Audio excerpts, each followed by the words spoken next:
신약성경 히브리서 11장 31절 32절 말씀입니다. 신약성경 366쪽에 있습니다.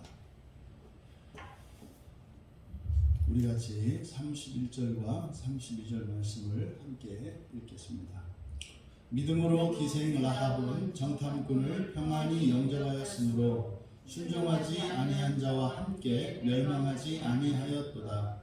내가 무슨 말을 더하리요? 기드온, 바락, 삼손, 입다, 다윗 및 사무엘과 선지자들의 일을 말하려면 내게 시간이 부족하리로다. 아멘. 멸망 중에도 멸망하지 않게 하는 믿음이라는 제목으로 설교하려고 합니다. 우리가 하나님의 구원에 대해서 반드시 알아야 하고 어떤 경우에도 놓치지 말아야 하는 것은 멸망 중에도 멸망하지 않을 수 있다는 사실입니다. 멸망 중에도 멸망하지 않을 수 있다. 사람들은 너무나 멸망에 대해서 쉽게 이야기를 하고 또 이 멸망은 사람들이 이해할 만한 것으로, 그래서 사람들이 이해하기에 멸망당에 마땅하다 할 때 하나님은 구원할 수 없는 것처럼 생각을 합니다. 그런데 성경에서는 멸망 중에서도 구원하시려고 하는 분이 하나님이신 것을 성경 전체를 통해서 나타나고 계십니다. 그런데 끊임없이 세상은 이러한 조건들이 있으면 하나님께서 구원하실 수 없다, 이렇게 계속 이야기를 합니다. 요즘 제가 이제 일주일에 한 번 정도 신천지 그 부부와 이렇게 문자로 이렇게 주고받고 하는데 그분들이 집요하게 물고 늘어지는 게 뭐냐면 신천지 안에 들어오지 않으면 모두 다 멸망당한다는 겁니다. 그러니까 신천지에 들어와야만 구원받는데 신천지에 들어오지 못하도록 하는 모든 사람들은 사탄의 종이라고 생각을 하는 겁니다. 그 말은 그분들조차도 그 안에서 온갖 이런 부정과 그리고 말도 안 되는 사기 행각이 펼쳐지는 것을 뻔히 보고 있으면서도 떠나지 못하게 하는 거죠. 왜냐하면 그 안에만 구원이 있기 때문에. 이런 현상은 뭐 어제 오늘 있는 일이 아닙니다. 교회 안에서조차 로마 캐톨릭의 가장 중요한 구원에 관한 대전제가 있습니다. 교회 안에 구원 있고 교회 밖에 구원 없다는 겁니다. 이게 로마 캐톨릭, 지금 천주교에서 이게 선포하는 겁니다. 그러니까 교회 안에만 구원이 있고 교회 밖에 구원이 없다. 그럼 교회가 뭐냐? 신천지는 우리가 교회다. 또 장로교회는 우리가 교회다. 감리교회는 우리가 교회다. 다른 얘기를 하고 있는 것 같지만 다 똑같은 얘기를 합니다. 우리가 아니면 다 멸망당한다. 그럼 여러분, 하나님께서는 멸망 중에라도 구원하시려고 하는 하나님이신데 자꾸만 사람들의 가르침과 생각은 이게 하나님의 구원으로부터 잘라내려고 하는, 이것은 마귀의 일인 것이죠. 여러분들이 정말 이 구원과 관련해서, 우리 기독교 신앙과 관련해서 이 세상에 어느 누구도 구원하지 못할 리가 없다는 사실을 늘 기억하시기 바랍니다. 또 나 또한 어떠한 절망 속에서라도 구원하지 못할 상황이 없다라는 사실을 잊지 마시기 바랍니다. 우리가 그것을 잊어버리면 정말로 영원히 멸망할 것 같은 그런 착각 속으로 빠져들게 됩니다. 그러면 모든 것을 다 잃어버리게 된다는 사실을 꼭 기억하시기 바랍니다. 오늘 성경은 멸망당하지 않을 수 없는 한 여인이 믿음으로 멸망당하지 않았던 역사적 사실을 우리에게 제시하고 있습니다. 31절에 등장하는 이 기생 라합, 믿음으로 기생 라합은 함께 멸망당하지 않았다.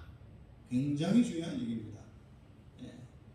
그러면 이것은 지금 여호수아 2장의 1절에서 24절까지, 그리고 그 여호수아를 정복하고 난 뒤에 그 기생 라합이 살아나는 6장 23절과 25절에 이 기사를 요약해서 말씀하고 있는 겁니다.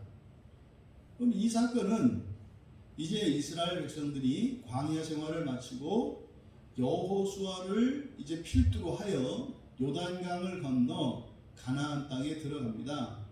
그때 맨 처음으로 가나안 땅 정복 전쟁을 하게 되는데, 그것이 가나안 땅의 여리고성입니다.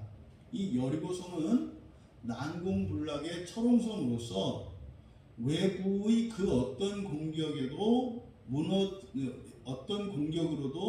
무너뜨릴 수 없는 그런 성벽, 두텁고 강한, 높고 두텁고 강한 성벽을 갖추고 있었고, 또 그 성 내부에서는 충분한 식량과 물로 자급자족을 할 수가 있었기 때문에 성을 포위하고 아무리 오랫동안 봉쇄를 한다고 하더라도 결단코 정복할 수 없는 그런 성이었습니다. 그러니 이스라엘 백성들이 가나안 땅에 들어가 맨 처음 여호와 하나님께서 정복하라고 주신 그 사명은 불가능한 사명이었습니다. 사람의 힘으로는 절대 할 수 없는 그 여리고성을 함락시키는 것이 이스라엘의 첫 번째 사명이었습니다.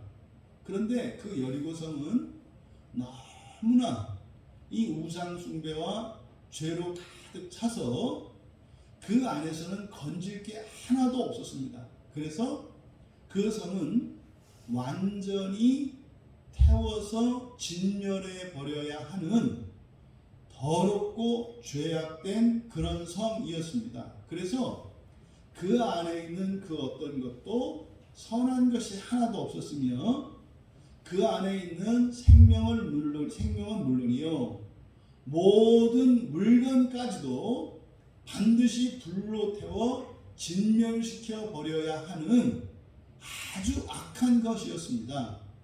그런데 그 성 안에 살고 있던 한 여인 라합을 이제 소개하고 있는데, 이 우리말의 기생이라고 이렇게 소개되어 있습니다만, 요즘 사람들은 기생하면 이게 무슨 말인지 몰라요. 여기서 기생은 최소한 우리나라에 60년대 그 이전을 말합니다.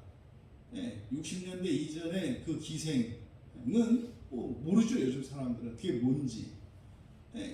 그래서 오늘날의 용어로는 이것이 기생이라기보다는 그대로 이 의미가 매춘부를 의미해요. 직업적인 매춘부. 자기의 성을 팔아서 이제 그것으로 자기의 직업으로 삼는, 이것이 이 기생으로 번역된 포르네입니다. 근데 이 포르네는 성경에서 영적으로는 우상 숭배자를 의미해요. 그러니까 여리고 성이라고 하는 성 자체가 타락하고 부패하고 너무나 악해서 그거 하나 건질 게 없는 불로 진멸해 버려야 되는 성이라고 했는데, 그 성에서도 지독하게 타락한 여인이에요. 이게 라합이라는 여인입니다. 그러니까 이 라합이라고 하는 여인은 더럽고 추악하여 심판받아 진멸당할 그 여리고 성에 사는 사람들 중에서 또한 악한 자로서 하나님의 심판을 받아 마땅한 여인이었다는 거죠. 그러면요, 그 성 자체에 사는 것만으로도 구원받을 수 없어요. 그런데 또 그 여인의 하는 일이 매춘부였기 때문에 그 일로도 이 여인은 구원의 소망이 없어요. 그런데 이 두 가지 다잖아요. 여리고성 안에서 매춘부 노릇을 했다. 이거는 절대로 멸망에서 피할 수 없는 여인이었다는 거죠. 그런데 실제로 여호수아서를 보면은 이 라합이 살아났지 않습니까? 바로 그 부분을 믿음으로 멸망당할 수밖에 없었던 매춘부인 이 라합이 멸망당하지 않았다는 거예요. 믿음으로 여호수아에 지금 멸망당하지 않았다라고 하는 이 배경이 되는 사건이 한번 여호수아에 한번 가보십시오. 구약성경 우리가 잠깐 여호수아를 봅시다. 여호수아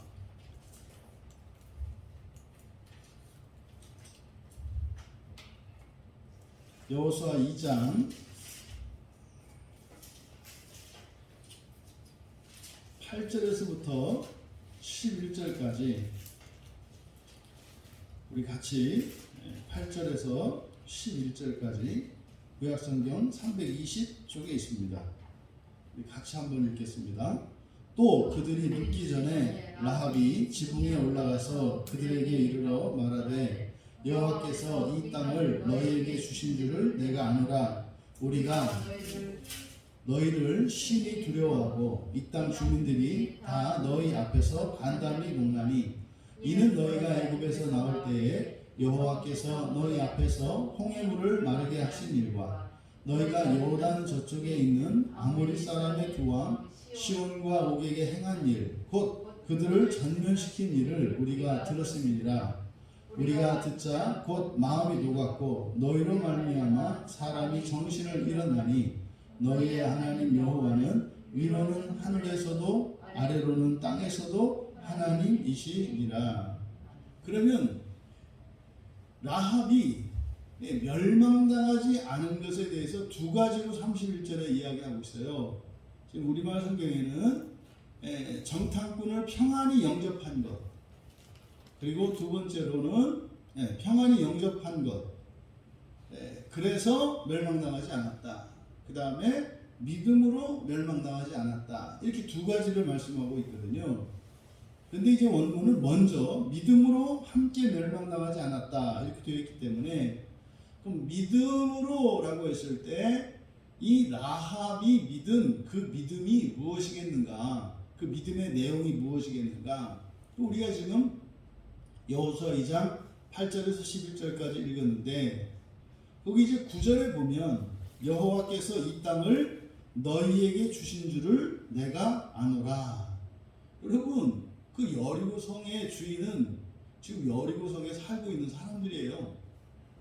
그런데 이 땅의 주인이 이제 너희들, 지금 정탐꾼 이스라엘 자손들의 것이라는 것을 안 돼요. 그러니까 지금 라합이 믿은 것은 뭡니까? 이 땅은 이제 하나님이 주시기로 이미 정하신 것이기 때문에 우리가 살기는 우리가 살지만 이 땅 주인은 바로 이스라엘 자손이다 라는 것을 믿었다는 거죠. 그러니까 이것은 여호와의 주권을 믿은 겁니다. 여호와의 주권을. 애굽에서 출애굽할 때 보세요. 출애굽할 때 이스라엘 자손들이 애굽 사람들이 집에 들어가서 그들의 금은 폐물을 가지고 나온다고요. 있을 수가 없는 일이잖아요. 그 강도짓 아닙니까? 근데 왜 그렇게 해요? 하나님의 것이기 때문에 그런 거예요. 하나님의 것이기 때문에. 그러니까 지금 가나안 땅도 지금 여리고성뿐만 아니라 요단 서편의 모든 땅이 여호와께서 이스라엘에게 주신 땅인 것을 믿었다는 거죠. 이것은 여호와의 주권을 믿는 겁니다. 그리고 11절의 하반절에 보면 하나님에 대한 신앙 고백을 하는데 하늘과 땅의 하나님이시라는 거죠. 너희 하나님 여호와는 위로는 하늘에서도 아래로는 땅에서도 하나님이시다. 이게 좀 놀라운 얘기입니다. 그렇죠? 하나님 나라 저 천국을 인정하고 있어요. 영적인 세계를 인정하고 있다고요. 그리고요, 이 땅에서도 하나님이시다. 이것은 여호와 하나님의 주권이 이 가나안 땅에만 있는 것이 아니라 하늘 아래 모든 땅이 여호와의 주권 아래 있으며 더 나아가 하늘 위에 있는 저 영적 세계 그 천국의 주권도 여호와께 있다는 것을 믿는다는 거예요. 여러분 이게 얼마나 중요하냐면요. 여러분들이 이 세상을 사는 동안만 하나님이 우리의 하나님이시고 죽고 난 뒤에는 하나님 손에서 벗어나서 어떤 다른 존재에 의해 우리의 인생이 달라질 것이라는 생각을 가지고 있다면 결단코 우리는 평안을 얻을 수가 없어요. 그러니까 뭐 부활을 이해하고 이렇게 하면서도 죽음을 두려워하게 되어 있다고요. 그러면 여러분들이 사는 동안 믿고 경험했던 그 하나님이 죽고 난 이후에도 동일한 하나님이라고 하는 기본적인 이해와 믿음이 있을 때라야 죽음의 문제를 여러분들이 해결할 수가 있는 거예요. 이제 어저께 그저께 이제 오늘 새벽까지 뭐 아주 어릴 적부터 굉장히 막역했던 이제 친구의 어머님이 돌아가셨어요. 그래서 이제 어제도 가서 있다가 오고 오늘 이제 새벽기도 마치고 또 바로 가서 장례식에도 참여하고 원래 이제 첫째 날 밤에도 가려고 했는데 그쪽에서 뭐 코로나 뭐 이렇게 단계 때문에 10시 이후에는 장례식장 문을 닫는다 그래서 못 갔는데 가보니까 이제 잘못된 정보였던 거예요. 어쨌든 근데 이 친구가 예수를 안 믿던 친구인데 지금 한 6년 전에 어쨌든 성당에 이제 나가요. 성당에 나가는 중요한 이유 중에 하나가 술 담배를 하기 때문입니다. 거기는 그래서 편하게 그래서 친목회다 이렇게 생각하고 그래서 어쨌든 그것만도 감사하죠. 그것만도. 그래서 이제 어머님도 돌아가시기 전에 성당에 이제 출석하시게 됐고 또 세례도 받고. 근데 이제 뭐 지금은 저희 이제 친구들이 원래 고향 친구들은 한 사람도 예수를 믿던 사람이 없었어요. 거기 가면 뭐 교회 얘기나 이런 걸 못 한다고 이런 것도 굉장히 싫어해요. 이 친구들이 옛날부터 이제 이렇게 그 골수 야당에 이 정신이 박혀 있는 사람들이어서 그런 얘기를 안 하죠. 그래서 그냥 이제 이런저런 이야기를 하는데 정말 몇 년 전부터는 이 친구들을 만나면 이제 제가 딱 가면 처음에 이제 뭐 이런저런 이야기 하다가 결론은 다 신앙을 봅니다. 다 신앙. 그러니까 하면서도 신기해요. 하면서도 전부 이제 하나같이 그것도 얘기하면 다 듣고 뭐 그렇게 하는. 그게 지금 이제 어떤 친구는 이제 교회 출석하고 세례도 받고 또 이제 그 중에 한 이 친구는 이제 성당에 이제 열심히 나가요. 또 뭐 워낙 성실하고 뭐 책임감 있고 하니까 어디 가나 그런 사람은 다 좋아하잖아요. 맡은 일 딱딱하죠. 뭐 약속 딱딱 지키죠. 부지런하죠. 뭐 그런 거 힘 좋죠. 그냥 뭐 다 좋아하죠. 그쪽에서 뭐 부제도 하고 뭣도 하고 이제 막 이렇게 하는 거예요. 근데 이제 그 얘기를 해요. 사실 나는 아직도 천국과 지옥을 믿지 않는다는 거예요. 그게 뭔지 모르겠다고 이제 얘기를 하는 거예요. 근데 단지 뭐 거기 가면 마음의 평화도 얻고 그 다음에 또 이렇게 좋은 사람들 만나서 같이 술도 한잔 하고 그래서 친목회처럼 이제 이렇게 이제 한다. 그것도 감사한 거죠, 그렇죠? 술을 먹더라도 교회 가서 술 먹으면 아주 감사한 거예요. 교회 밖에서 암만 좋은 일을 해봐야 하여튼 교회 안에서 나쁜 짓도 교회 안에서 하면 그것도 괜찮은 거예요. 아니 괜찮은 게 아니라 그것도 감사한 거예요. 왜? 고치실 거니까 하나님이. 그런데 이제 당장 어머니가 돌아가셨잖아요. 이제 그 얘기를 했죠. 부활이라는 게 있다. 부활이라는 게. 그리고 부활하기 전에 몸이 다시 살아나서 어머니를 뵐 거다. 그때 어머니가 어제 이후로 돌아가신 그 이후로 자네들이 어떻게 살았는지 물어보실 거고 이제 삼남 일녀거든요. 그래서 그 뒤로 잘 살았는지 어떻게 했는지 물어보시고 안부도 물으시고 이렇게 할 거다. 이제 이런저런 이야기를 했어요. 이게 이제 안 들어오는 거예요. 안 믿는 거예요. 뭐 정말 성당 가서 미사 드리고 하는 것 자체가 이제 신기한 일인데, 근데 되게 이제 마음 한편으로 안타까운데 그래도 계속 이야기를 할 수가 있었어요. 어제도 밤에도 뭐 저녁 때부터 새벽 2시까지 계속 복음 얘기를 하고 성경 얘기를 하고, 그럼 맨날 그러는 거예요. 뭐 이렇게 둘러붙이는 것 같다, 이렇게 뭐 끼워붙이는 것 같다, 뭐 이런 얘기를 하고, 그러면서 또 들어요. 물어보고 답하고 물어보고 답하고. 친구들이 이렇게 앉아서 그렇게 하다 이제 너무 늦어서 이제 어젯밤에 이제 올라왔다가 방 꼭 세우고 아침에 새벽 기도하고, 또 이제 그 장례가 이제 8시부터 이제 성당에서 장례 이제 그 미사를 드린다는 거예요. 마음 한편으로는 정말 이렇게 축도를 해주고 싶고, 그래서 고민을 했어요. 그래서 이제 그쪽 사제의 신부님이 오면 이야기를 해서, 아니 중도 성당 가서 하는데 내 개신교 목사인데 기도를 좀 했으면 좋겠다, 이렇게 이제 말씀드리려고 이제 작심을 하고 다시 갔죠. 갔는데 신부가 없어요. 수녀도 없고. 그러니까 우리로 말하면 장례 위원들, 그 집사들, 뭐 장로 이런 사람들이 그 장례를 증례를 하는 거예요. 그리고 그쪽 예식서를 보니까 예식서에 그렇게 돼 있더라고요. 사제가 참여했을 때가 있고 사제가 참여하지 않았을 때 하는 게 있더라고요. 제가 놀랐어요. 이 장례식 절차가 이게 완전히 형식화돼서, 심지어 거기에서 사용하는 기도문이나 이렇게 하는데 장례와 전혀 상관도 없는 성경 구절들을 충분히 읽듯이 읽는 거예요.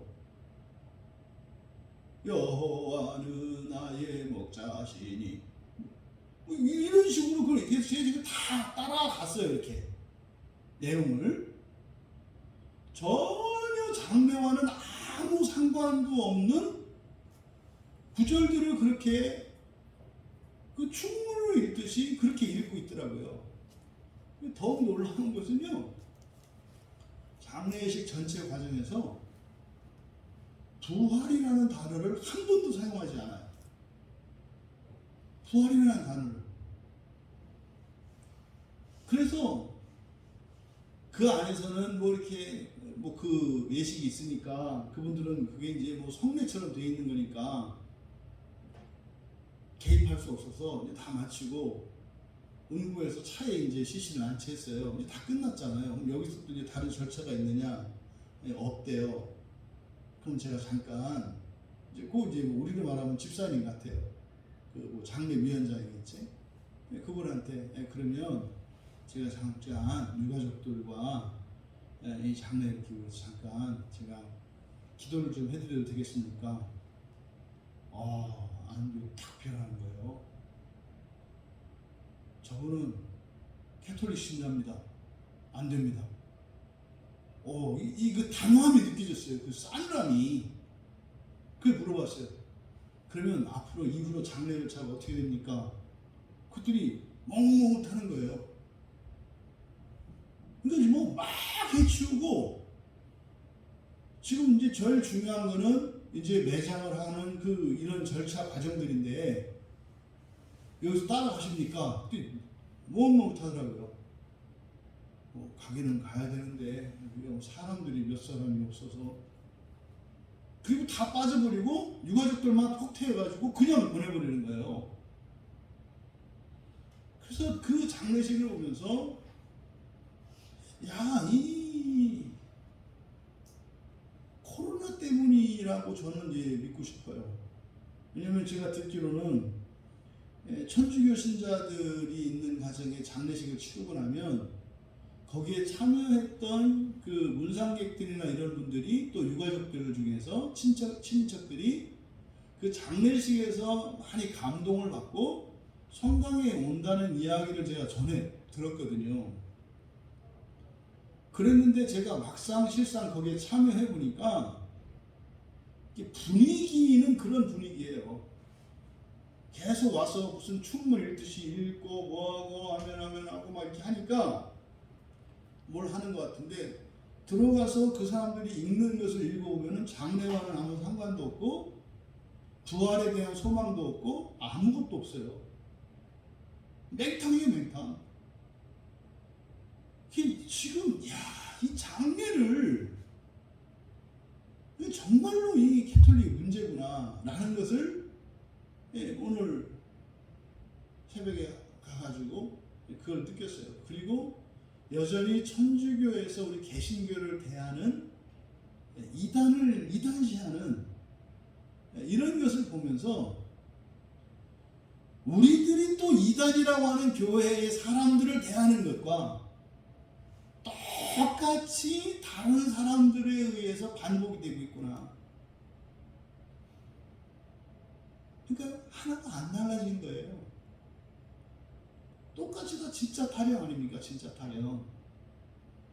근데 여러분, 기독교는 부활을 믿는 종교고요. 우리의 하나님은 산자의 하나님이시다. 그래서 이거 무슨 말이에요? 죽어도 산다는 거예요. 죽어도. 사는 동안도 우리의 하나님이십니다만 죽고 난 뒤에도 우리의 하나님이세요. 동일한 하나님이세요. 그러니까 죽고 나면 사람들이 뭔가 달라질 거라고 생각을 하는데 그 사람 그대로예요. 다만 이 몸의 껍질만 없는 거지 그 사람의 인격과 신앙과 양심과 모든 것은 그대로예요. 그냥 가는 거예요. 오늘 가고 내일 오면 오늘 밤이 지난다 그래서 뭐 하나님께서 뭐 예외적으로 뭐 이 밤을 하나님이 특별히 사용하지 않는 한 뭐 잠들 때나 잠 깰 때나 거의 비슷해요. 우리가 느끼기에는. 죽음도 다른 거 아니거든요. 죽음도. 오늘 그 단톡방에 보니까 그 윤범 형제가 일본에서 그 자살하는 글 올렸는데 너무 기가 막히더라고요. 근데 사실 일본 얘기 아니거든요. 우리나라도 지금 그러거든요. 우리나라도 얼마나 많이 자살하는지 몰라요, 지금요. 더군다나 코로나 때문에 가려져 있죠, 지금. 안 나타나고 있어요. 코로나로 죽는 거는 일도 아니에요, 여러분. 훨씬 더 심각해요, 지금 자살로 이 죽는 문제가. 근데 그 사람들은요, 자살하는 순간에요, 누군가가 전화 한 통만 해도 삽니다. 실제로. 자살하는 그 순간에 마귀가 딱 잡는 거거든요. 그때 누군가가 전화 한 통화만 하면요, 정신 차리고 안 죽어요. 근데 이놈의 지금 코로나 때문에 뭐 사회적 격린이 뭐니 해가지고 지금 그 사람들이 얼마나 많이 죽어나가는지 몰라요. 여러분 잊지 마세요. 왜 사회적으로 이런 부조리하고 교회 안에서조차 이런 일이 없는가? 하나님의 주권을 인정하지 않고요. 우리가 예수를 믿는 이유가 부활이라고 하는 사실을 모르기 때문입니다. 부활이라고 하는 사실을. 여러분들이 지금 살고 있는 인생도 무엇 때문이에요? 부활이에요. 그럼 보세요. 여기에 등장하는 이 라합이라고 하는 여인, 이 라합이라고 하는 여인이 믿음으로 멸망당하지 않았는데 이건 무슨 말입니까? 부활한다는 얘기예요. 라합이 부활한다는 얘기예요. 부활하게 되었다는 얘기예요. 뭘로요? 믿음으로요. 그런데 여리고라고 하는 성에 매춘부인 여자, 절대로 구원받을 수 없는 여자라니까요. 그런데 그 여자가 부활에 참여하게 됐다는 거예요. 믿음으로. 근데 그 믿음의 첫 번째가 뭐다? 여호와 하나님의 주권이다. 여호와 하나님의 주권이다. 그 여인이 살았던 여리고 성, 넓게는 가나안 땅 전체뿐만 아니라 저 하늘도 이 세상 모두도 하나님의 주권 안에 있다는 거예요. 그러면요, 여러분 가정의 주권도 하나님께 있고요. 여러분의 일터의 주권도 하나님께 있고요. 이 나라의 주권도 하나님께 있어요. 여러분 집안의 대장이 누군지 모르겠습니다만 그 사람에게 주권이 있는 게 아니라 하나님, 우리 주 예수 그리스도께 있다 이 말이에요. 여러분 일터에 그 회사를 창업하고 또 그 회사를 지금 경영하는 최고 경영자가 거기에 주권자가 아니라 하나님, 우리 주 예수가 그 회사의 주권자라는 사실이에요. 이것을 믿는 게 그리스도인이에요. 그러면 인간적으로 보면 이 여자는 엉망진창인 여자예요. 절대 라합을 미워하시면 안 돼요. 그렇죠? 12정탐꾼도 미워하시면 안 된다고. 예나 지금이나요, 뭐 남자들이 군인이 돼가지고 이게 정복하려고 어느 땅에 갔어요. 이 사람들이 여리고성을 정탐하러 간 사람들 아닙니까? 어디 간 거예요? 매춘부 집에 들어간 거예요. 뭐 이렇게 숨으려고 들어간 게 아니에요. 이런 성적인 욕구를 해소하고 그런 세상의 쾌락에 들었겠죠. 여리고성이 타락한 곳이라는 거. 근데 우리나라도 그래요. 예? 뭐 저 태국이랄지 어디 이런 데 가면은 굉장히 물란한 곳에 가면 크리스찬들이 그런 데 끼웃끼웃 하는 사람도 있어요. 그거 뭐 잘했다고 할 수는 없습니다만 그거 절대로 하면 안 되는 거다. 이렇게 얘기하기도 쉽지가 않아요. 왜요? 뭐 그런 데 가면 마음도 풀러지고 이렇게 하니까 한번 이렇게 호기심으로 들어가는 거거든요. 그러니까 아니 세상에 여리고를 정탐하러 보낸 병사들이 맨 처음에 들어간 게 작두집이잖아요.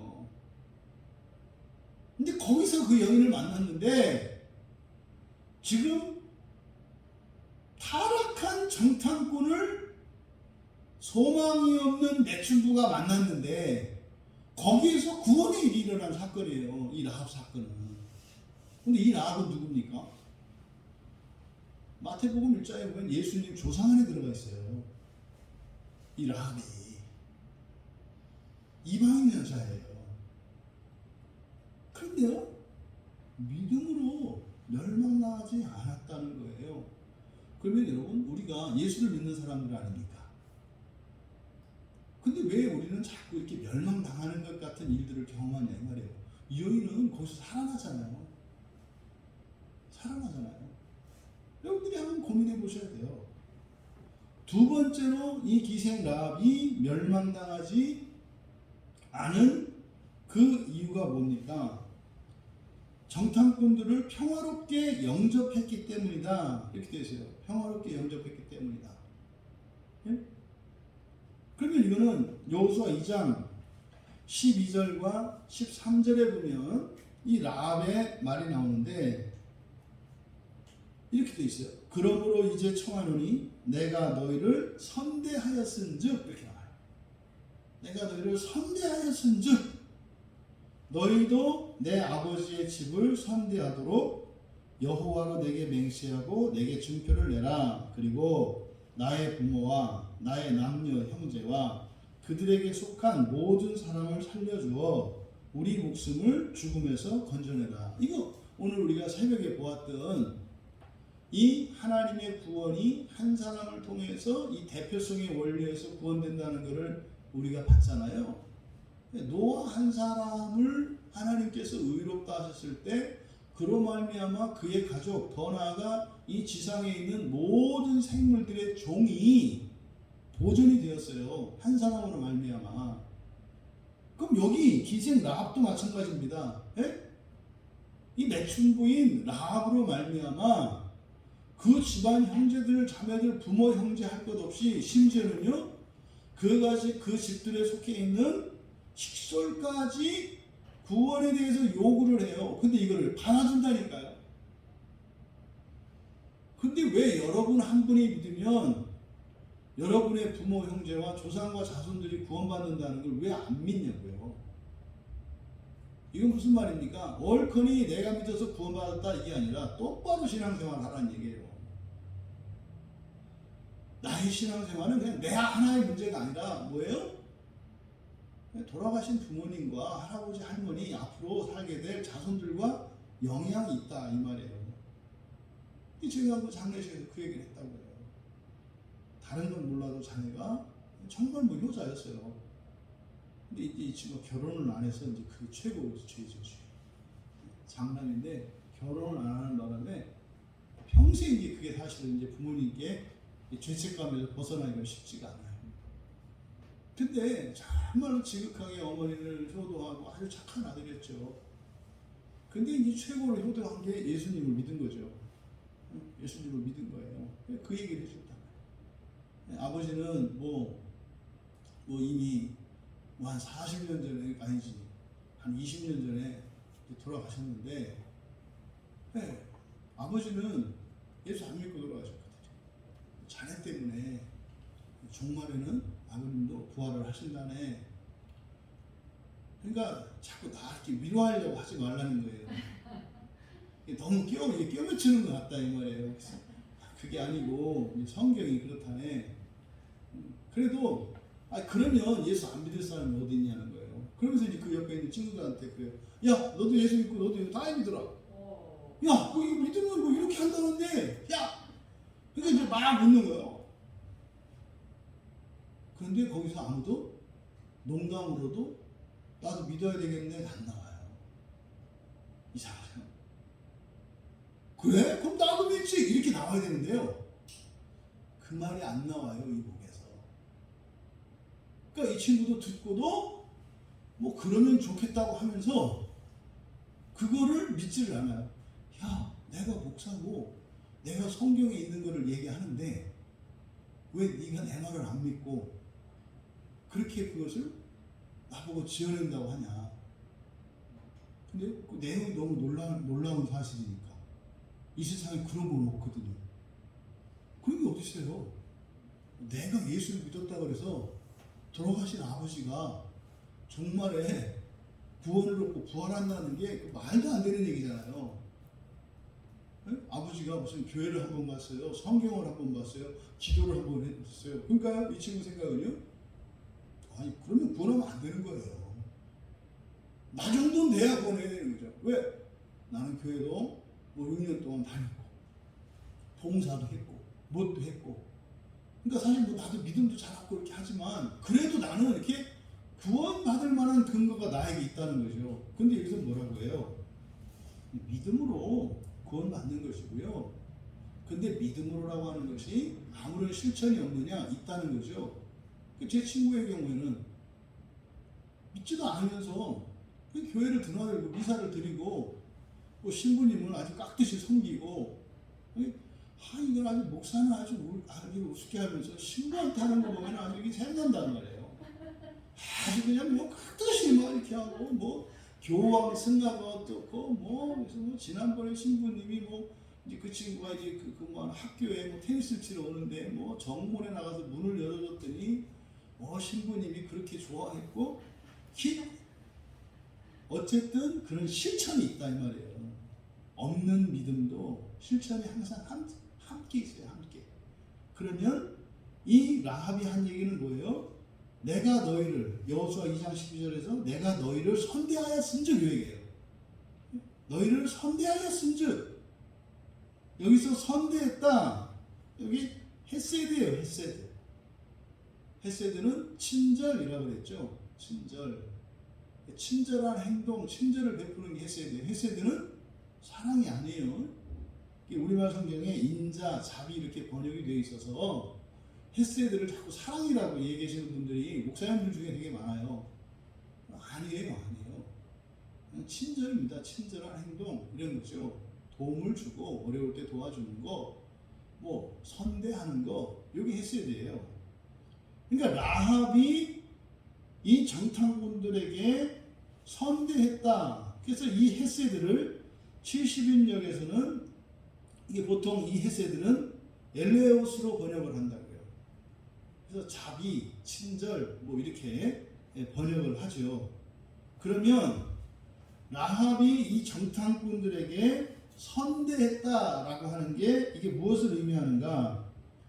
이것은요 아마 이제 여호수아 2장을 쭉 읽어보면 이들이 이제 라합을 만났고요. 그래서 라합과 정을 통한 후에 아마 자신들에 대해서 이야기했던 것으로 보여요. 왜냐하면 뒤에 나오는 얘기들을 보면 사실은 우리가 이렇게 얘기하면 안 되는데 이렇게 하면서 얘기를 다 한 거예요. 사실은 우리가 이스라엘 아브라함의 자손들인데 사실은 이렇게 그런 거 있잖아요. 남자들의 객기, 마치 뭐라도 되는 가오잡는 우리가 이렇게 한데 내가 당신 봐줄게 이런 얘기 한 거죠. 그러니까 아주 그냥 세속에서 일어나는 그런 얘기예요. 그렇게 하면서 뻥튀기를 하면서 자신들이 뭐 대단한 위치에 있는 것처럼 이 라합한테 얘기를 했는데 라합이 그 말을 들은 거예요. 보통 일반적으로 이렇게 매춘 일을 하고 이런 사람들은 의식 수준이 대체적으로 낮아요. 일반적으로는. 그러니까 그런 좋은 얘기를 하니까 거기에 혹했던 것 같아요. 그러니까 이 정탐꾼들이 자신의 정체를 얘기하고 여호와 하나님에 대한 이야기들을 쭉 했을 때 하나님이 홍해를 가르시고 또 여리고를 건너올 때도 제사장들이 딱 물에다가 발을 딱 담그니까 세상에 홍해가 막 요단강 물이 막 내려오는데 저 위에서 안 내려오고 막 쌓이기 시작하더라고. 얼마나 재밌었겠어요. 근데 이런 무용담을 안 했을 리가 없어요. 이 남자가 잘 보고 싶은 여자한테 분명히 뻥을 쳐서 했을 거라고요. 몇 배는 더 했을 거예요. 한 50m, 500m라고 하고, 뭐 요단강 뭐 이게 뭐 그런 얘기를 했을 거라고요. 그런데 그걸 믿었어요. 그 말을 믿었어요. 그러니까 이 라합의 진술을 보면 믿었어요. 그러니까요. 그들이 정탐꾼들이 자신의 정체를 밝히고 이야기를 했을 때 고발해야지 이렇게 한 게 아니라 그 말을 믿었다고요. 그 말을. 이게 첫 번째 선대한 거죠. 이게 이제 선대했다라고 하는 게 이런 거죠. 그걸 받아주는 그러니까 나쁘게 신고하고 고발해야 되겠다 이게 아니라 그대로 받아준 거. 이게 선대한 거죠. 또 여호수아 2장 6절에 보면 군인들이 잡으러 와요. 누가 고발을 했거든요. 이렇게 그 집에 라합 집에 들어가는 것을 보고 누군가가 좀 낌새가 복장 차림이 좀 이상하니까 고발을 신고를 했다고요. 그래서 군인들이 잡으러 왔거든요. 그때 라합이 눈치챘던 것으로 봐요. 미리. 그래서 어떻게 해요? 그들을 지붕 위로 숨겨줬다고요. 여호수아 2장 6절에 보면 숨겨줬어요. 그리고 그뿐만 아니라 이제 군인들이 다녀간 뒤에 수색을 해도 없잖아요. 갔어요. 그리고 나서 이제 이들을 여리고성에서 밧줄을 내려서 탈출시켜주고 또 이 여리고 군사들이 추격할 때 어떻게 할 것인지를 가르쳐줬어요. 한 3일 정도는 이 사람들을 계속 추적한다. 근데 3일만 지나면 다 돌아오니까 3일 동안만 숨어 있어라. 이렇게 가르쳐줘요. 그래서 적극적으로 이 정탐꾼들의 탈출을 도왔죠. 이게 여호수아 2장 15절과 16절에 이 내용이 나와요. 바로 이것을 선대하였다. 이것을 히브리서 기자는 어떻게 해요? 평화롭게 영접했다라고 한다고요. 평화롭게 영접했다. 여러분, 이건 라합의 입장에서 보면은 이건 이적 행위예요. 이게 이제 우리 나눔할 때 얘기했던 스톡홀름 증후군이죠. 여리고를 공격하러 온 적 아니에요. 그 적에게 동화가 됐잖아요. 그래서 적의 편을 들어주고 있잖아요. 이게 이적행위예요. 이게 흔히 말하는 스톡홀름 증후군. 그러니까 그런데 이때 라합에게 들린 것은 귀신이 아니라 성령이시죠. 그러니까 누구 말을 듣는 게 무조건 나쁜 게 아니라 누구의 말을 듣느냐가 중요한 거예요. 누구의 말을 듣느냐가. 그러니까 교회 와서 설교를 들으시고 성경 말씀을 듣는 것은 이거 스톡홀름 증후군이 아니라 그거는 복 받는 거예요. 복 받는 거. 멸망당할 자가 멸망당하지 않게 되는 거예요. 그러니까 교회 안 다니는 사람들은 교회 다니는 사람들이 뭐 이상해진다. 왜 자꾸 목사 말을 듣냐? 왜 성경 말을 듣냐? 그러니까 이게 스톡홀름 증후군이다. 그게 누구냐가 중요해요. 누가 원수고 누가 친구인지를 먼저 분별을 해야죠. 원수의 말을 듣는 것을 스톡홀름 증후군이라고 해요. 그러니까 교회 와서조차 마귀의 말을 들어요. 그게 뭡니까? 말씀을 대적하잖아요. 그게 스톡홀름 증후군이라니까요. 설교가 귀에 안 들려요. 예배에 가기 싫어요. 이게 강도의 편에 서는 거예요. 여기서 열심히 신앙생활하고 설교 듣고 예배드리고 하는 게 스톡홀름 증후군이 아니라 교회 안 가도 된다. 교회 가서 뭐 설교 듣는 게 아니라 잠깐 있다 오면 된다. 아까 말씀드렸죠. 장례식에서 어떻게 부활이라는 단어가 한 번도 안 나오냐고요. 잡혀 있는 거예요. 그러니까 너무 진짜 마음이 너무 아팠어요. 뭐 오늘 저녁 우리 또 예배도 있고 부담도 됐는데 솔직히 도저히 마음이 안 돼서 그 친구한테 전화를 했어요. 내가 따라가냐. 근데 이제 뭐 아니까. 아니 그 유가족들하고 시신만 이렇게 덜러 보내는 게 어딨냐고요. 누구의 말을 듣느냐가 중요해요. 그게 내가 이제 뭐 신부 뭐라고 그러면 막 나한테 뭐라고 하죠. 그러니까 여러분들이 잘 분별하셔야 돼요. 여러분의 친구는요 예수 그리스도세요. 예수 그리스도가 여러분들의 진정한 친구이세요. 예수 그리스도는요 성경이세요. 성경. 예수 그리스도는요 하나님이세요. 하나님이세요. 요한복음을 기록한 목적이 예수님이 하나님의 아들이라는 것을 알리기 위한 거예요. 요한복음을 기록한 목적이. 그래서요 여러분들을 구원하시려는 게 목적이에요. 어떻게? 하나님의 자녀로. 복음서가 그렇게 끝나는 거예요. 마태, 마가, 누가, 요한복음의 마지막에서 요한이 그렇게 얘기를 한다고요. 내가 이 편지를 쓰는 것은 예수가 하나님의 아들인 것을 너희에게 알리려 하는 것이고 또 그로 말미암아 너희들이 어떻게 해요? 하나님 자녀되게 하려는 거예요. 여러분들의 친구는 예수님이세요. 이걸 잊으시면 안 돼요. 그러니까 지금 인생을 엉망진창으로 살았던 라합입니다. 아시죠? 이런 여자들이 얼마나 거칠고 무서운지. 이 사람들은 죽게 아니면 살기예요. 뭐 미련도 없고요. 보이는 거 없거든요. 이런 사람들은 경찰도 무서워, 다 무서워해요. 왜요? 그냥 인생 막장이기 때문에요. 항상 죽을 준비가 되어 있어요. 그러면 이거 의자 가지고도 죽기 살기로 싸울 수 있어요. 혹시 그런 분이 우리에게 이제 오셨어요. 그 자리에 양보해 주시고 그냥 그분들이 하자는 대로 해야 돼요. 만약에 수틀리면은 뭐 그냥 머리 잡고 싸울지도 모르고 어떡할 거야 머리 잡고 막 그렇게 하면. 그러니까 알아서 기어야 돼요. 알아서 그런 분들한테는. 그러니까 굉장히 거칠고요. 굉장히 단순하고요. 굉장히 감정 기복이 심하고요. 예, 지적 수준은 낮아서 오해를 너무나 잘하고요. 뭐 이런 사람이거든요.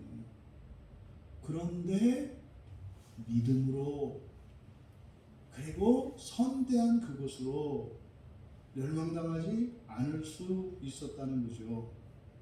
근데 한편으로 지금 이 라합이 하는 행동은 쉽지 않은 행동이에요. 그렇죠? 여기 뒤에 보니까 그 열거하는 게 뭐예요? 부모, 남녀, 형제, 그들에 속한 조카들 뭐 굉장히 많은 것 같아요. 식구가. 만에 하나 이 라합이 적발됐으면 어떻게 될까요? 다 죽죠. 다 죽어요. 다 죽어요. 그런데 저걸 숨겼잖아요. 이게 지금 사실 오늘날 우리들 그 예배 상황하고 되게 비슷해요. 여러분 코로나 걸리면 어떻게 돼요? 다 죽잖아요. 다 죽어요. 다 죽어. 근데 오잖아요. 다 죽을 수 있는데 이게 뭐 여러분이 라합이라는 게 아니라 선대하는 게 그렇다. 선대하는 게 그렇다. 예? 긴 설교 들어주시고 모자란 저의 긴 설교 들어주시는 거. 제 정탐꾼 같은 사람이잖아요. 예? 이 세상에 여기 안양 평촌 여기에 제가 정탐하러 온 거고 그러면 안 되네요. 여러분이 라합이 되니까. 근데 뭐 영적으로는 라합이는 좀 많이 라합이죠. 여러분들이 그죠? 여러분들이 영적으로는 분명히 우리가 올곧게 주님만을 섬기는 그게 아니라 우리가 눈치 보고 신경 쓰고 믿고 의지하는 게 많으니까 영적으로는 사실 우리들이 라합이죠. 육체적으로는 그렇지 않다 하더라도. 근데 이 설교자는 오자마자 그 육체적인 그 쾌락에 빠져 있는, 저 잘난 체하고 지 맘대로 하고 설교 길다고도 하는데도 줄이지 않고 계속 오래 하고, 이게 저의 이제 흠이거든요. 그게 정탐꾼이 가지고 있는 흠이에요. 인간적인 연약함. 그런데 다른 건 몰라도 어쨌든 이 목사가 하는 얘기가 성경에 있는 얘기다. 그걸 믿잖아요, 여러분이. 그래서 첫째 부활의 소망을 품고 있고, 하나님 나라에 대한 그 소망으로 이 세상의 고난을 영광스러운 것을 알며 살잖아요. 이제 정탐꾼과 라합의 관계가 여러분과 저의 관계와 비슷하다. 그럼 이때 지금 이 라합을 통해서 우리가 교훈을 얻을 수 있잖아요. 그럼 라합이 한 일은 뭐예요? 믿은 것과 선대한 거예요. 선대했다는 게 다른 거 아니에요. 그냥 목사로 인정하고 예배에 참여하시고 이러니 저러니 누가 말을 해도 그냥 묵묵히 우리가 함께 그 길을 가는 거, 그런 거잖아요. 또 여러분들이 저를 위해서 기도해 주시고 때로 이런저런 도움을 주시고, 그게 뭐예요? 이제 밧줄 내려주는 거 아니에요. 그 과정 안에서 라합이 어떻게 했다? 멸망당할 자였는데 멸망당하지 않았다는 거죠. 여러분, 이렇게 믿음으로 선대하며 하나님 편에 서는 일이 때로는 여러분의 일상 속에서 위험스럽고 또 불편을 초래하며 때로는 이런저런 손해가 될 수 있는 그런 상황도 올 수 있어요. 믿음으로 설 수 있기를 바랍니다. 믿음으로 설 수 있기를 바랍니다. 그 결과는요, 어마어마하잖아요. 어마어마하잖아요. 라합에게서 예수가 나요, 여러분. 네? 라합을 통해서 그의 선조들이 구원에 이르러요. 라합의 그 어떠함이 아니라 그의 믿음과 복음을 선대한 거죠. 복음을 들고 온 이들을 선대한 그것으로 멸망 중에도 멸망하지 않게 되었다는 사실이 오늘을 살고 있는 우리들의 일상 속에 실제적으로 믿어지고 적용될 수 있기를 바랍니다. 그래서 그 믿음으로 선대하며 살아간다면 여기서는 평안이 영접하였으므로, 그러니까요, 믿음과 실천은 함께 간다. 믿음으로 종말의 구원을 얻어요. 그렇죠? 예수를 믿으면 종말의 구원을 얻어요. 종말의 구원. 그런데 위험을 초래할지도 모르는 그들을 평안히 영접한 것. 여기서 이제 평화롭게 ANN을 쓰고 있거든요. 평화롭게 영접한 것. 적으로 보지 않고 친구로 본 거죠. 평화롭게 영접한 것. 이런 실천이 있다고요. 그랬을 때 함께 멸망당하지 않았다. 여기서 그냥 멸망당하지 않았다 이렇게 써있지 않고요. 쉰이라는 말을 붙여서 함께 멸망당하다 이렇게 써요. 함께 멸망당하다. 그래서 쉰 아폴림이 그래서 멸망당하다라는 말 앞에 쉰을 붙여서 함께 이렇게 되어 있어요. 그래서 믿음으로 함께 멸망당하지 않았다. 여기서 함께 멸망당하지 않았다는 것은 뭐겠어요? 멸망당한 여리고성 주민들을 말하는 거죠. 원래는 그들과 함께 멸망당해야 하는데 함께 멸망당하지 않았다. 그런데 그들이 멸망한 이유가요, 순종하지 아니한 자 이렇게 돼 있잖아요. 순종하지 아니한 자. 그러니까 순종하지 않았기 때문에 멸망한 거예요. 그럼 여기서 순종이라고 번역된 단어가 아페이테오예요. 아페이테오. 그러니까 뭐예요? 페이토, 믿다라는 말이죠. 그래서 부정적도 아를 붙인 겁니다. 그래서 불순종은 불신앙과 같은 말로 여러분들은 여기시면 돼요. 그러니까 불순종하는 것은 믿지 않기 때문에 불순종하는 거예요. 그러니까요, 믿음을 잃어버리면요, 순종할 수가 없어요. 또 반대로 순종함으로 믿음을 갖기도 해요. 요즘에 20대, 30대 자녀들을 둔 부모들이 굉장히 힘들어하는 게 있어요. 왜냐면 자녀들은요, 누구의 말도 듣지 않도록 이렇게 프로그램이 되어 있습니다. 어려서부터 그렇게 프로그램이 되어 있어요. 학교에서나 친구들이나 이런 매스미디어에서 누구의 말도 듣지 않도록 프로그램 되어 있어요. 그러니까요, 누가 말을 하려고 하면은요, 일단 튕기게 되어 있어요. 이걸 여러분들 잘 아셔야 돼요. 지금 20, 30대 청년들에게는 그렇게 프로그램이 되어 있어요. 근데요, 본인들이 스스로 알아서 하게 하면은 너무 잘해요. 근데 그거를 조금 힘주고 여러분들이 뭔가를 하려고 시도를 하는 순간 팍 하고 튀어요. 다 느끼셨죠? 네. 응, 다 느껴요. 그냥 이게 좋은 얘기 해준 건데 팍 튀어요. 왜요? 그렇게 프로그램 되어 있기 때문에. 이게 악한 영들의 실상이나 실체라니까요.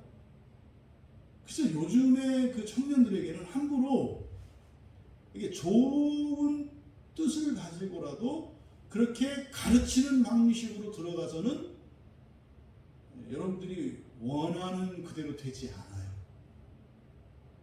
그래서 본인들 스스로가 찾아 나올 수 있도록 해주셔야지, 무엇을 답을 정해놓고 이렇게 한다, 그거는 이제 끝내자는 거예요. 근데 왜 이런 일이 일어나요? 왜 이렇게 프로그램이 돼 있어요? 너 말고는 믿지 말라고 프로그램이 돼 있는 거예요. 믿음이 사라지면은요, 따라서 할 수가 없는 거예요. 믿음이 사라지면. 이거 보세요. 아내들에게 복종하라고 해요. 그러니까 그는요, 의지의 문제가 아니라 믿음의 문제예요. 그럼 아내들이 남편에게 어떻게 복종할 수 있는 거예요? 예수님을 온전히 믿을 때 복종하는 거예요. 그럼 이때 남편들은 어떻게 해요? 자기를 믿는 줄 알고 착각해가지고 자기 목숨까지 내어주고 사랑을 해요. 그러면 이제 그 사람을 진짜 믿을 만한 사람이 되는 거예요. 서로는 딴 생각을 갖고, 그래서 그냥 예수를 믿고 복종하고 예수님을 믿고 사랑하는 것 뿐인데, 뭐 아내들은 진짜 날 사랑하는 줄 알고, 남편들은 진짜 나를 믿고 순종하는 줄 알고, 그래서 둘이 막 그냥 목숨을 바치고 뭐든지 복종하고 살았는데 사실은 뭐였어요? 다 예수 믿는 거였어요. 얼마나 재밌어요. 그때 우리 그렇게 한 게, 결국 우리 예수님만 믿은 거였네. 와, 너무 잘한 거였네. 이제 그때만 그럴 거예요. 지금 그걸 알면 이제 속았다고 하겠지만, 여러분, 믿음과 순종은 같이 있는 거예요. 그래서 구약 성경에서는요, 믿음에 대해서 이야기하지 않고 끊임없이 불순종에 대해서 얘기하죠. 근데 불순종한 이유가 뭐예요? 여호와 하나님의 말씀을 믿지 않았기 때문에 불순종. 자꾸 갸꾸로 나가는 거예요. 갸꾸는 나쁜 말입니다. 길에서 벗어난단 말이에요. 길에서 자꾸 벗어나. 근데 신약 성경에 오면 불순종보다는 무엇을 다뤄요? 불신앙의 문제를 다루죠. 그래서 신앙과 순종은 비례하는 것이다. 그래서 여기도 지금 순종이라고 되어 있습니다만 불신앙이에요. 불신앙. 믿지 않는 거죠. 믿지 않았기 때문에. 이걸 믿지 않는다는 게 뭡니까? 멸망을 믿지 않은 거예요. 멸망을 믿지 않은 거예요. 그럼 여호수아 2장의 내용을 이렇게 읽어보면은 이미 가나안 땅에 사는 가나안 원주민들이요, 여호와 하나님을 두려워하고 있어요. 예? 시혼과 옥을, 그 요단강 건너편에 있는 최고의 왕권을 가지고 있는 권력자들이거든요. 거의 무너뜨렸어요. 예? 블레셋도 무너뜨리고요. 더더군다나 그 홍해를 가르고 요단강을 가르고, 예? 이스라엘의 움직임이 어떻게 다 있어요? 도시처럼요, 하늘이 벌게요. 이스라엘이 있는 곳은 멀리서도 다 보이지 않겠어요? 네? 낮에는요, 이 구름이 이렇게 덮여 있고요, 밤에는 빨간 구름으로 이렇게. 그럼 이스라엘 그 민족이 수백만이 움직일 때요, 그 넓은 광야에 다 보여요. 근데 거기 지금 여리고를 향해서 온다는 정보가 왔잖아요. 무서웠다 그래요, 굉장히. 근데 이 사람들은요, 멸망당하지 않을 거라고 믿었어요. 하나님이 거기를 진멸할 거라고 그랬는데 그 중에 그것을 믿은 사람이 누구였어요? 라합 한 사람이었어요. 아시죠? 여기서 훗날 그 여리고성을 진멸하고 일체 아무것도 가지지 못하게 하잖아요. 그때 아간이 훔쳤죠. 죽잖아요. 물건 하나 훔쳤다고 죽어버리잖아요. 근데 어떻게 라합이 사냐 이 말이에요. 더러워도 살아요. 능력이 없어도 살아요. 인생이 시궁창 같은 인생으로 살았어도 살아요. 예? 그가 악한 자에서도 살아요. 뭐면? 믿음으로. 그리고 그 믿음으로 선대하면. 그러니까 평화롭게 그들을 영접하면. 그 복음을 전하는 자들을 그 말씀을 이렇게 평안으로 영접하면 산다 이 말이에요. 이 라합의 교훈을 통해서 여러분의 인생이 그렇게 되기를 바랍니다. 우리 안에 있는 이 라합 같은 거 다 있어요. 영적인 이런 음란함이 우리에게 다 있다고요. 왜? 우리 연약함 때문에 그래요. 그래서 우리의 잘못을 가지고 이렇게 하는 것이 아니라 하나님은 무엇을 가지고 우리를 구원하세요? 잘하는 것으로. 우리 잘못하는 것에 마음 쓰지 마시고 그래서 성령께서 이렇게 비춰주실 거예요. 그러면 그것이 아주 더러운 것이고 싫은 것이 돼요. 혐오하게 돼요. 그러면 하지 말아야 할 것들을 하고 있는 것들은요 안 하게 돼요. 그래서 우리가 마음 써야 하는 것은 뭐예요? 지금 이 라합이 했던 선대하였던 것처럼 평안히 영접하였던 것처럼 여러분들이 신앙생활을 잘 하시면 돼요. 그럼 나머지 것들이 있지 않습니까? 하나하나 녹아서 없어진다니까요. 그래서 잘하는 일에 하나님의 말씀을 따라가는 그 일에 마음을 쏟으시고 의미를 부여하시고 그러다가 여러분에게 발견되어지는 어떤 죄나 이런 것들에 대해서 회의가 오고 그리고 그것이 문제의식으로 되면 기도하면서 감독하네요. 이 라합을 통해서 그 교훈을 다 주신 이 교훈이 우리에게 실질적인 유익이 되길 바랍니다. 이어서 이제 32절 이하에서는 이제 많은 사람들에 대해서 소개하는데 내가 무슨 말을 더하리요? 기드온, 바락, 삼손 있다. 다윗, 사무엘과 선지자들의 일을 말하려면 내가 시간이 부족하리로다 라고 하면서 이제 쭉 그 뒤에 이들이 했던 행적들을 쭉 열거를 합니다. 근데 이제 그 32절만 오늘 같이 읽었는데 이 32절에 보면 기드온, 바락, 삼손, 입다 이 사람들은 다 사사들이죠. 그리고 사무엘도 사실은 마지막 사사예요. 사무엘이. 왜냐하면 왕이 있기 전까지 이스라엘을 다스리도록 한시적으로 권세를 받은 사람들이 사사거든요. 사무엘이 이제 사울 왕과 다윗 왕을 기름 부어서 왕으로 세운 사람이기 때문에 그러니까 마지막 사사예요. 사무엘이. 그래서 여기에는 지금 5명의 사사가 소개되고 있어요. 그리고 한 명의 왕, 다윗이죠. 한 명의 왕을 소개하고 있어요. 그리고 실제로 이 사무엘은 사사의 역할을 합니다만 이 사무엘이 어머니 한나가 기도해서 하나님이 주신 아들이잖아요. 그래서 사무엘상 2장 18절에 보면 사무엘은 어렸을 때에 세마포 에봇을 입고 여호와 앞에서 섬겼더라. 제사장이라는 이야기예요. 사무엘은 제사장입니다. 그런데 또 사사 역할을 했고 게다가 하나님의 계시를 들어요. 그래서 선지자 역할을 합니다. 이 사무엘에 의해서 제사장이면서 선지자이면서 사사 역할을 했던 사람이에요. 그러니까 이게 사실은 상중직이죠. 왕, 제사장, 선지자. 그래서 이 사무엘은 거의 삼중직에 가까운 일을 했던 사람이에요. 이 사무엘이. 그럼 여기에 어쨌든 사무엘을 포함해서 5명의 사사가 소개되는데 여기에 소개된 사사들에 보면 순서대로 하고 있지 않아요. 이게 특별한 의미가 있는 것일 거라고 보기도 하고 그냥 한 거라고도 보기도 해요. 근데 이 특별한 의미는 저는 아직은 못 찾겠어요, 여기서. 그래서 이 기드온, 맨 처음 소개되는 기드온은 5번째 사사거든요. 사사기 6장, 7장, 8장에 나옵니다. 이 기드온은 미디안 군대를 무찔렀죠. 그러니까 이제 미디안이 이스라엘을 공격하면, 외부에 적이 쳐들어오면 하나님께서 그때 주권적으로 한 사람에게 권능을 주세요. 그래서 그로 하여금 적을 물리치게 하잖아요. 기드온은 바로 미디안 군대를 물리친 5번째 사사. 그 다음에 바락은 4번째 4대 사사예요. 사사. 4번째 사사예요. 이는 이제 가나안 족속의 압제로부터 이스라엘을 구원하죠. 기가 막힌 얘기잖아요. 그렇죠? 여호수아가 가나안 정복 전쟁을 했는데 다시 그 가나안 사람들의 지배를 받는다 이 말이에요. 이스라엘 백성이. 그러니까요.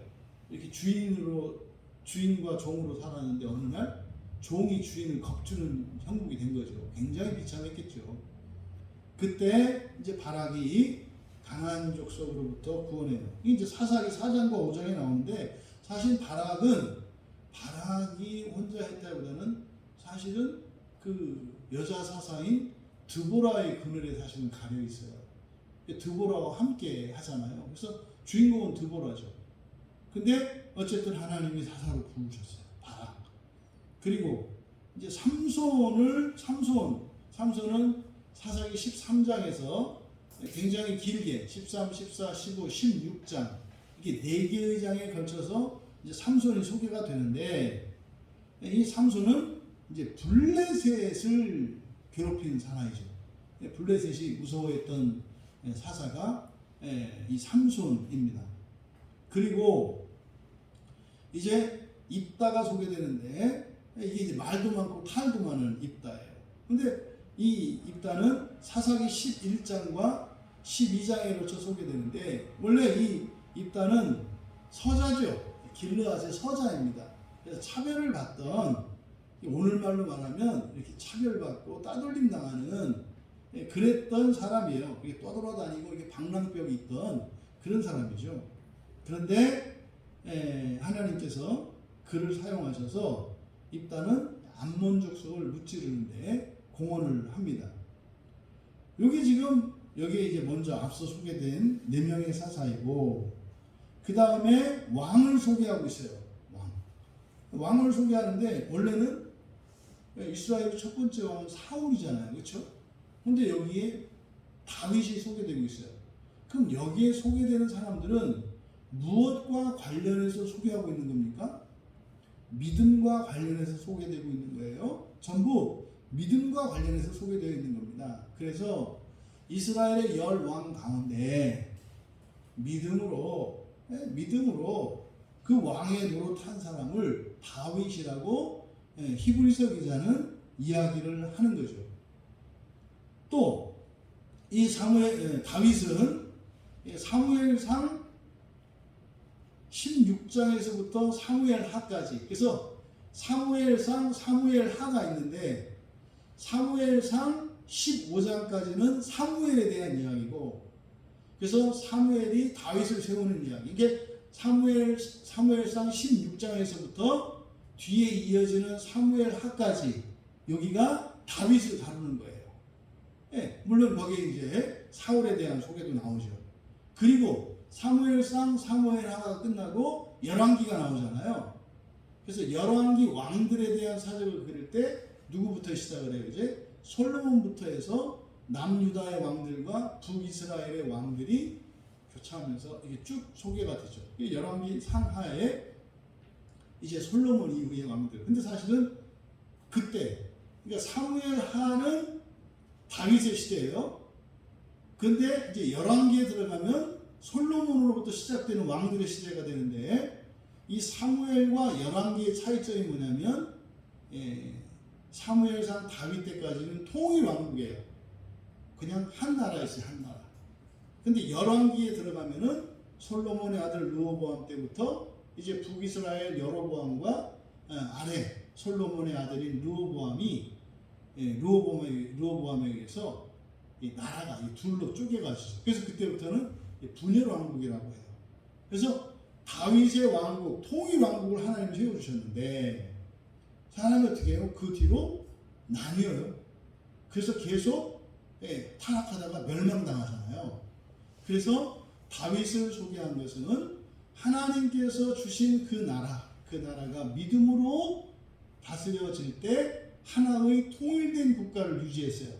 근데 믿음을 잃어버리니까 르호보암이 의심을 하게 되니까 원래 여로보암이 반역하려고 안 했다고요. 르호보암이 의심하고 믿음을 잃어버렸기 때문에 그래서 살 길을 찾기 위해서 할 수 없이 그렇게 남북으로 나뉘게 된 거예요.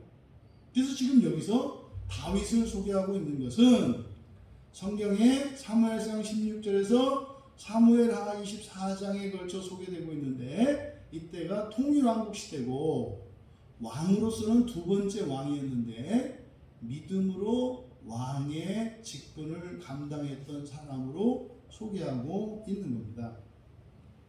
그리고 끝으로 소개하고 있는 사무엘, 뒤에 이제 선지자들 있죠. 사무엘은 사무엘상 1장에서부터 15장까지 소개되고 있다. 근데 이 사무엘은 독특한 사람이다. 맨 처음으로는 이게 이제 하나님께 구별된 자로서 나시린으로서 드려지잖아요. 그래서 어려서부터 제사장으로 하나님 소유된 자예요. 근데 그가 사사 역할도 하고 선지자 역할도 하는 그런 독특한 위치에 있는 것이 사무엘이다. 그리고 마지막으로 이제 선지자들, 사무엘과 선지자들의 일, 그래서 선지자니까 이 선지자는 구약 성경의 이제 끝에 있잖아요.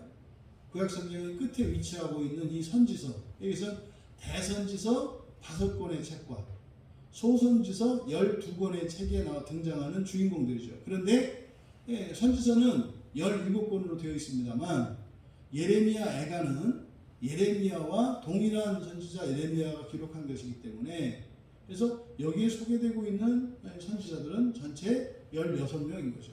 그래서 오해하면 안 되는 것이 대선지자는 더 위대하고 소선지서의 그 주인공들은 덜 위대하다 이렇게 생각하시면 안 된다 그랬어요. 성경을 분류할 때 이 5권의 앞에 나오는 5권의 책을 대선지서라고 하는 것은 그냥 두껍다 이거예요. 그냥 두껍다. 뒤는 얇다. 우리 교회는 설교가 두껍다. 다른 교회는 설교가 짧다. 그래서 우리는 어떻게 해요? 대설교. 저쪽은 소설교. 근데 이때 대설교, 소설교는 잘한다, 못한다가 아니라 길고 짧다는 얘기다. 그래서 선지자들을 이렇게 위계적으로 세우려고 하는 시도는 매우 잘못된 겁니다. 그냥 선지자라는 게 중요하지 그 사람이 어떤 일을 했느냐가 중요하지 않아요. 하나님이 필요한 때 사용하는 것이 선지자이기 때문에.